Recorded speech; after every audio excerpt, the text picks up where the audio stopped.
Le coup de foudre. Nous parvenons généralement au mariage ou à nous mettre en couple parce que nous sommes tombés amoureux. Vous avez rencontré quelqu'un dont le physique et la personnalité provoquent en vous une onde électrique qui a déclenché votre système amoureux. Vous cherchez à mieux connaître la personne en question. Le premier pas consistera peut-être à partager un verre ou un repas ensemble, mais la nourriture n'a que peu d'importance dans cette phase d'approche. Vous êtes en quête d'amour. Lorsque les sentiments d'amour sont réciproques, beaucoup de couples vont commencer à parler mariage, car chacun s'accorde à dire que le fait d'être amoureux constitue la base nécessaire à une union durable. À son apogée, l'expérience du coup de foudre est euphorique. Chacun est obsédé par l'autre. Vous vous endormez en passant l'un à l'autre. Au réveil, votre première pensée lui revient. Vous aspirez à vous retrouver. Passer du temps ensemble, c'est déjà être au paradis. Quand vous prenez par la main, vous avez l'impression que le même sang circule dans vos veines. S'il n'y avait pas les cours ou le travail, vos baisers s'éterniseraient. Vos enlacements stimulent les rêves de mariage et de bonheur éternel. Malheureusement, l'éternité du sentiment amoureux est une fiction et non une réalité. Le docteur Dorothy Tennov, psychologue, a procédé à des investigations poussées sur ce sentiment. Après avoir rencontré de très nombreux couples, elle a conclu que la durée de vie moyenne du coup de foudre est de 2 ans. Dans certains cas, il dure un peu plus longtemps.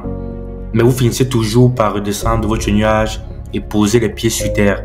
Vos yeux s'ouvrent et vous voyez les imperfections de l'autre. Vous finissez par admettre que certains de ses traits de caractère sont irritants, certaines de ses habitudes lassantes. Le conjoint est capable de vous blesser, de se mettre en colère, de prononcer des paroles dures et d'émettre des jugements critiques. Ces défauts qui paraissaient insignifiants quand vous étiez amoureux deviennent des montagnes. Bienvenue dans le monde réel du mariage. Dans ce monde, un regard peut blesser et une parole anéantir. Les amoureux fous d'autrefois deviennent des adversaires et le mariage un champ de bataille. Qu'est-il arrivé au sentiment amoureux? Hélas, il n'était qu'une illusion qui vous a poussé à signer au bas d'un document officiel pour le meilleur et pour le pire. Il n'est pas étonnant que plusieurs en viennent à maudire le mariage et le conjoint qu'ils ont follement aimé un jour. Le problème réside dans une mauvaise information. Il s'agit de l'idée que l'amour romantique durerait éternellement. L'euphorie du coup de foudre donne l'impression illusoire d'une relation étroite. Vous avez la sensation que vous vous appartenez. Vous croyez pouvoir résoudre tous les problèmes. Chacun est extrêmement généreux pour l'autre. L'obsession amoureuse vous donne le sentiment faux que tout égocentrisme a été éradiqué en vous, que vous êtes devenu une sorte de mère Teresa, prête à tout sacrifier au profit de l'être aimé. La raison qui nous pousse à le faire si librement, c'est que nous imaginons l'autre animé des mêmes dispositions envers nous. Ce raisonnement est purement imaginaire. Ce n'est pas faute d'être sincère dans ce que nous pensons et ressentons. Mais nous ne sommes pas réalistes. Nous omettons de tenir compte de la nature humaine ordinaire. Par nature, nous sommes égocentriques. Tout tourne autour de nous. Aucun de nous n'est parfaitement altruiste. L'euphorie du sentiment amoureux ne nous donne que l'illusion de l'être. Une fois que ce sentiment a épuisé sa durée de vie naturelle, nous réintégrons le monde de la réalité et nous commençons à penser de nouveau à nous-mêmes. Le mari exprime ses désirs, mais ils sont différents de ceux de sa femme. Peu à peu, l'illusion d'intimité se dissipe pour faire place aux désirs, aux émotions, aux pensées, aux habitudes de chacun des conjoints. Le coup de foudre ne peut ainsi être rattaché à l'amour véritable pour 3 raisons. Premièrement, il ne procède pas d'une décision volontaire ni d'un choix conscient. En effet, quels que soient les efforts déployés pour tomber amoureux, vous n'y parvenez pas. Ce sentiment s'empare de vous sans que vous l'ayez recherché. Deuxièmement, ce n'est pas de l'amour parce qu'il ne nécessite aucun effort. Quoi que vous fassiez lorsque vous êtes amoureux d'une personne au début, cela n'est juste de votre part que peu de discipline et d'efforts conscients. La conversation téléphonique longue et coûteuse, l'argent que vous dépensez en voyage pour vous rencontrer, les cadeaux que vous vous offrez, les projets d'avenir que vous échafaudez, tout cela ne représente rien de difficile pour vous. De même que l'instinct de l'oiseau le pousse à bâtir un nid, l'instinct sous-jacent à l'obsession amoureuse vous pousse à accomplir des choses étranges et surnaturelles pour l'être aimé. Troisièmement, celui qui est amoureux n'est pas vraiment soucieux du développement personnel de l'autre.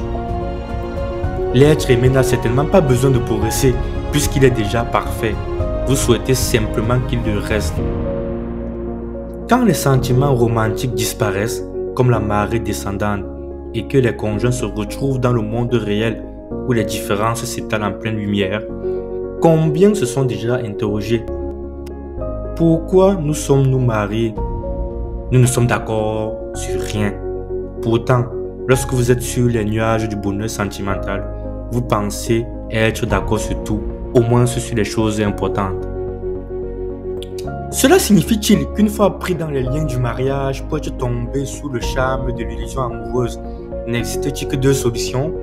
Vivre avec votre conjoint une vie misérable et triste le restant de vos jours, ou bien quitter la barque conjugale qui prend l'eau pour vous engager dans une nouvelle aventure sentimentale? Notre génération penche de plus en plus pour la deuxième formule, alors que nos ancêtres choisissaient plutôt la première. Pourtant, la perspective de mieux réussir son mariage la deuxième ou la troisième fois ne repose sur aucune preuve. Il existe une meilleure solution. Reconnaître le coup de foudre pour ce qu'il est, un point fort d'une expérience sentimentale temporaire, et rechercher désormais le véritable amour à l'égard de votre conjoint. Cet amour appartient lui aussi au domaine de l'émotion, mais pas à celui de l'obsession. Il associe raison et sentiment. Il s'agit d'apprendre à s'aimer sans le besoin euphorique d'être amoureux. Cet amour-là fait intervenir l'effort et la discipline. C'est la décision de consacrer votre énergie au profit de l'autre, sachant que si sa vie est enrichie par vos efforts, la vôtre le sera également en retour, car vous éprouvez la satisfaction d'aimer correctement votre conjoint. L'euphorie du coup de foudre n'est plus de mise. En fait, le véritable amour ne peut se mettre en place tant que l'amour obsessionnel n'a pas disparu. N'attachez donc pas trop d'importance aux actions bienveillantes et généreuses accomplies sous l'influence du coup de foudre, car dans cet état, vous êtes mû par une force qui transcende votre comportement normal. Mais si de retour dans le monde réel des choix humains, vous faites preuve de bonté et de générosité, alors vous témoignez d'un amour réel. Si vous êtes marié ou en couple, vous avez donc la possibilité d'aimer après la disparition du coup de foudre, une fois revenu dans le monde des réalités. Mais pour que cela puisse fonctionner, il est indispensable que vous découvrez et parlez le langage d'amour principal et secondaire de votre conjoint.